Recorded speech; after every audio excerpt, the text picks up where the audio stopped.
All right.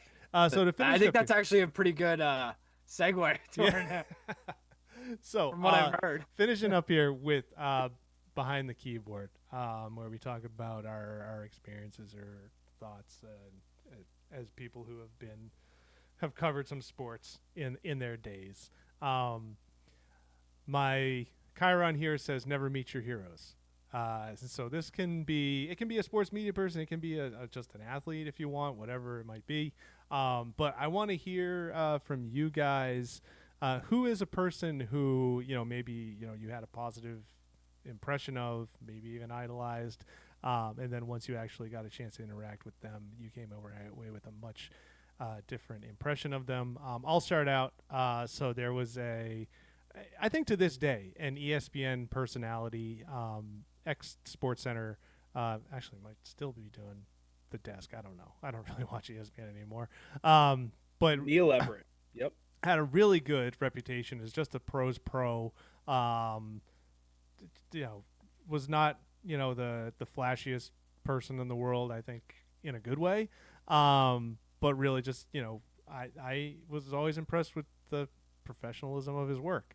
Had a chance to not like sit down and talk with him, but just like be around him at a professional thing, and just kind of a self-important sleazeball. Just in almost in the way of like I don't know. You ever see when like one of those like sleazy like preachers gets around like women and like they're trying to like be like, hey, I'm a and it's like, oh, you're kind of so without I'll tell you, without naming names, we can talk offline. But that I'm was kind of interested. my one where I was like, ugh. Like after that, I was kind of like, I don't like, and to the point that like even afterwards, I turn on ESPN and he'd be reading the sports news, like, yeah, I'm gonna turn the channel because you're kind of gross.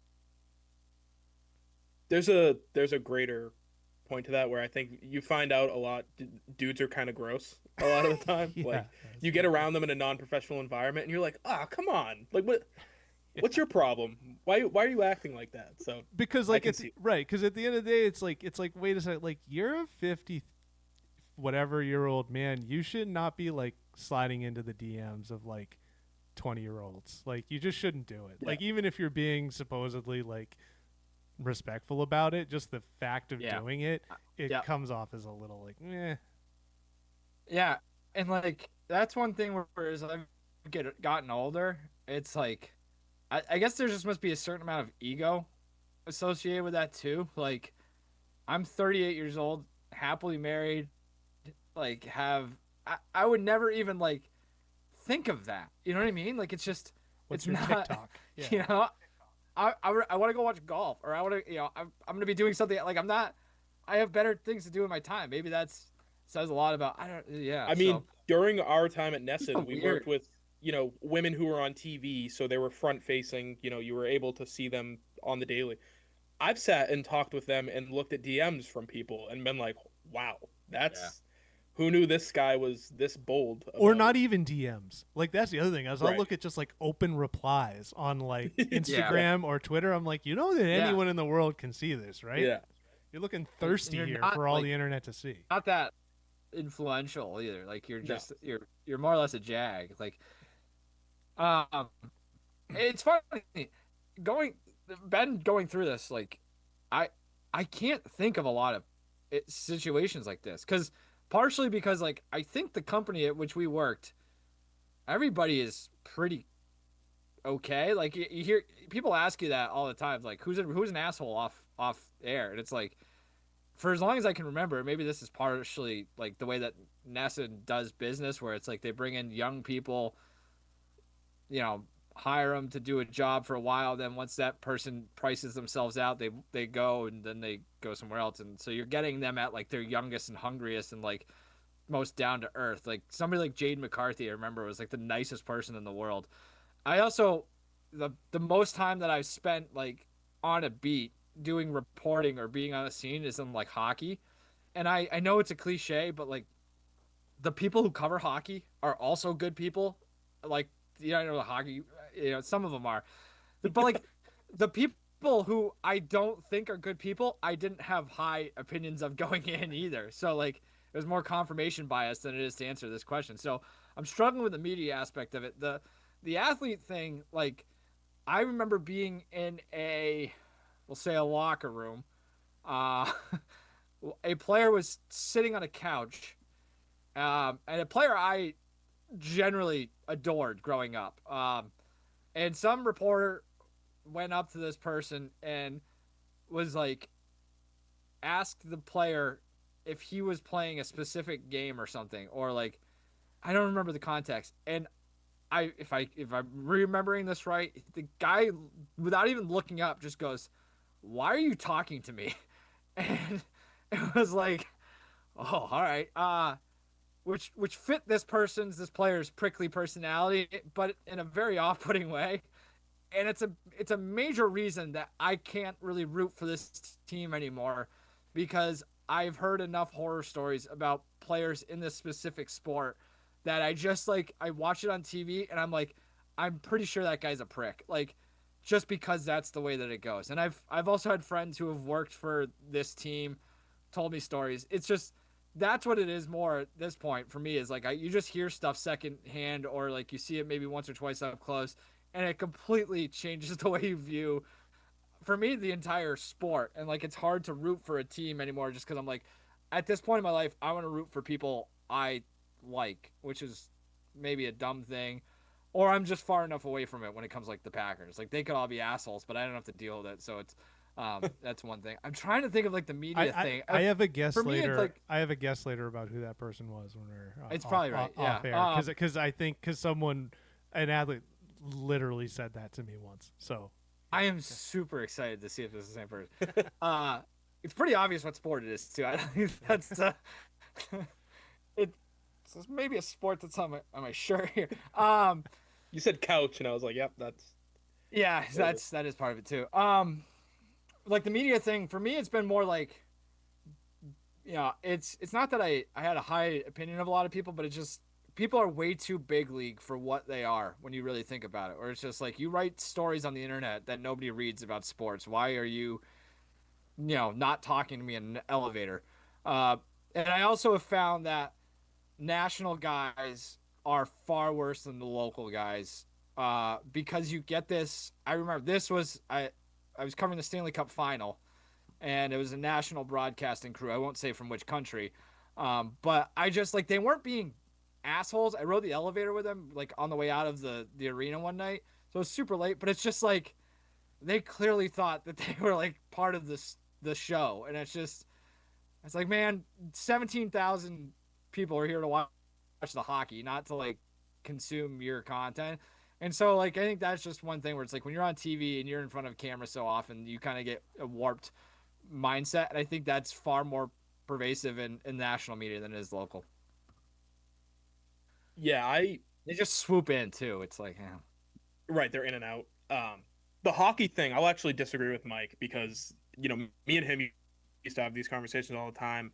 I'd get sent to like a Bruins practice to go ask Patrick Brown about BUBC or whatever, and I had no interest in doing it. So I'm probably sure people looked at me and they're like, this guy doesn't want to be here. Like, whatever, don't talk to him. But I always got the feeling that I was an outsider at the hockey yeah, stuff. it's clicky. It's very clicky. If you're not in and you don't have friends, like there are people I know through, the internet, we've spoken, we've had discussions. They just won't even look at you. It was very, very weird. I never enjoyed going out there, mostly because of the vibes of hockey people. And that's a me thing. I totally get it. They're not for me. But honestly, the worst interactions I ever had with media people were always at the Patriots. And the first few times I went down there, Zach and Dakota were our beat writers. Zach Cox, Dakota Randall, and they would introduce me to people and be like, "This is Keagan. He's going to help us out today." And one prominent Patriots beat writer, I said, "Hi, nice to meet you," and I stuck out my hand, and he looked at my hand, and he looked at me, and he said, "Okay," and then turned and continued having his conversation with Zach. And I remember being like, "This guy is a dick." and any time I've heard of him having an interaction with anybody else, they will say the same thing. He's just a dick. And Yeah, I he's not a good guy. I've never understood how you could, interact with another human being that way. It's like I was flabbergasted. Not even from the this guy know who I am, or he shouldn't. You just don't treat other people that way. So that guy, real dink. And then with athletes, I The don't fact think that I've there's ever like had three or four guys that I can think of that might have been there. right. Mike knows because I'm pretty sure that day Yeah. I probably went back to Nesson and I Yeah, told I think this guy revels in kind of being a dick too. yeah. Um, with athletes, I've never really had a bad interaction. Devon Godshaw told me to stop being a dink one time, and I was like, fair. You know what? You caught me. I'm being a dink. Were you So asking a that question, was or were you just like your it was general a question. existence? It Okay. was a very leading question. They had just lost like their eighth game in a row. And he was like, "Don't be a," and he was gonna say dick, and I think he caught himself. He's like, "Don't be a dink," because I had my phone up to his face. Um, but I've honestly with athletes nothing but good. I can think of all of the good interactions I've had more than I can think of the bad ones. Matthew Slater might be the nicest human being I've ever met in my life. It's not an act, and I know a lot of people are like, I don't trust the whole Matthew Slater act, but he, very nice guy. Devin McCourty remembered my grandmother's name because we had a conversation and I had mentioned her name and he remembered it. Um, Jack Edwards is a sweetheart. Every time I ever met him, I that actually came up. I when I was covering the Bruins, we did a New England road trip to like promote Nesson, and since I was the beat writer, I went to write like stories that nobody would read about like right? a meetup at some bar in Hartford. And it just happened that I had to catch a ride home back to Boston with the head of marketing driving and Jack Edwards in the front seat, and I just sat in the back seat, and like no one is as passionate about Yeah, what they do than Jack. And like he was if I ran into him now, he'd have no idea who I was. But like for the time that I was around him, he was like super engaging and like that that's the irony is that it doesn't take much to leave a good impression and it takes even right. less to leave a bad impression. And I think that's more pronounced when you're dealing with like athletes or media personalities. It's like you just don't realize that a little can go a long way. Yeah. So long story short, maybe that's why I'm not completely out on the industry, but I've had a lot more good interactions than bad interactions. The bad ones suck though. They really do. And it's usually like you guys, like we've all said, it's somebody who thinks they're much more important than they actually are. It's because like the bad ones, they come out of nowhere. Like the one you're talking Right. about, that you're just like existing and just like Yeah. like you're saying like hi, nice to meet you, and all of a sudden it's just like it's like there's a person being a dick. That's like the thing that that's most hierarchy is- jarring about it. Yeah. That hierarchy is not that pronounced. Like, yeah, you are higher up on the food chain in this very specific thing, but like you're not the president of the United States, you It's know? also like a lot of this age is a big factor in Yeah. these jobs because usually once somebody latches onto one, they're there forever. Just because you were born 30 years before me doesn't mean you're more important That's than the I am. that's the biggest thing. I wish older media personalities would do a better job of understanding or like trying to see. And Right. we're just as guilty of it in some regards too. If you go back to the conversation that we were having before we even came on air about like the state of freelance and things like that, we were dumping on people that we don't know. Um, but like this has always rubbed me the wrong way about older reporters. Some of them, where it's just like these kids these days don't want to work hard, or and it's like, dude, sorry I wasn't born in 1948 and like came Yeah. into my professional prime at a time where I could go have dinner with Larry Bird or whatever, and like, you know what I mean? Or like, it's just now everything is so protected, and it's just, I wish older reporters or media personalities would do a better job of just acknowledging that it's much more difficult to make any sort of inroads in this industry now than it's ever been. The they don't work hard thing always drives me crazy because like I would challenge any person who's been on a beat for 10 plus years, go freelance for 2 months. Tell me how fun it is and how much Yeah, work you're doing versus what you were doing when you wrote two stories a week because you had a column and you had a game story and that's all you had to do or for the friggin' or even Globe just or try to like whatever. break into a beat. Like I remember this at Right. the end at Nesson, like the stuff that you were doing, the stuff that you and Sean were doing for like the Patriots. It's like if I'm a hiring manager or editor, like that's the kind of stuff that I'd be looking for at this point. And it's like that's much different than it was 30 years ago, where it's like, hey, you can kind of write, like you get to be the Red Sox beat writer for the Boston Globe. Like we need you in Right. New York next week. Like it's just you have to do so much more now to stand out, and that's tough.